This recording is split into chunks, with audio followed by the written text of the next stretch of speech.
έχει συνέχεια. Θυμάμαι και εδώ, όταν δούλευαν οι μήλοι, έτρεχε και νερό κύπναν, τότε ήταν καθαρά τα νερά. Και ύστερα δούλευαν και τα δυο τα μάτια. Είχε νερό τότε. Δεν είχε πεντούζες, δυο-τρεις για να τραβούν τα νερά.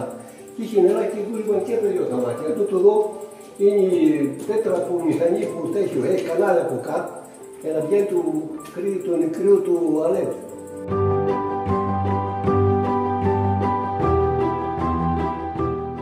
Κανόνι του μήλι, όταν βγάζει κοντρό το αλεύρι ψηλό. Του γύριζες. Το σύγκρουες, το χαμηλώνεις και το αλεύρι για γιαρμάδες το σύγκρουες.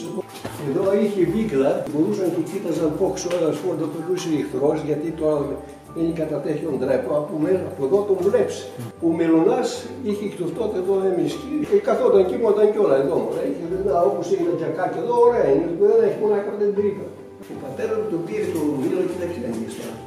Η καλοκαίρι ήρθαν το 1939 εδώ και το γκούρπασι στο Θανάση τον έδιωξαν και κάτσαν αυτοί εδώ καλοκαίρι και μετά τον έδωσαν τον πατέρα του.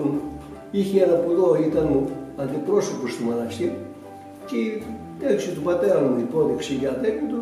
Είχε πατέρα, αλλά ο πατέρα μου δεν έδινε εδώ. Τον είχα εγώ μετά αδερφός, 10 χρόνια έκανα.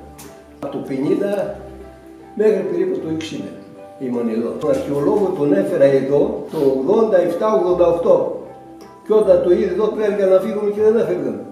Και πήγαν και μιλάει τέτοιο πράγμα, δεν έχω δει γύρω σε όλη την Ελλάδα, δεν έχω δει πουθενά.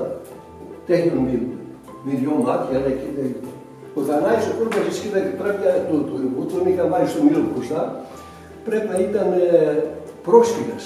Τον έβαλαν εδώ στο μήλο και όταν χρειάζεται αυτή η καροέρ, προβλέπουν, ξέρουν ότι πρόκειται να έρθει πείνα και ξέρω εγώ, και ήρθαν το 38-39 και τον πέταξαν το μήλο. Και ο Θανάσης ο Κούρπασης σκόθηκε και πάει σε ορμήλια. Είχε ένα μήλο που έβγαζε 100 κιλά τη μέρα.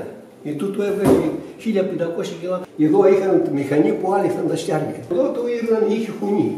Κάθε μήλος είχε χουνί που έτρεχε απάνω στο μήλο το νερό. Κατάλαβε. Ήταν έτσι ήταν.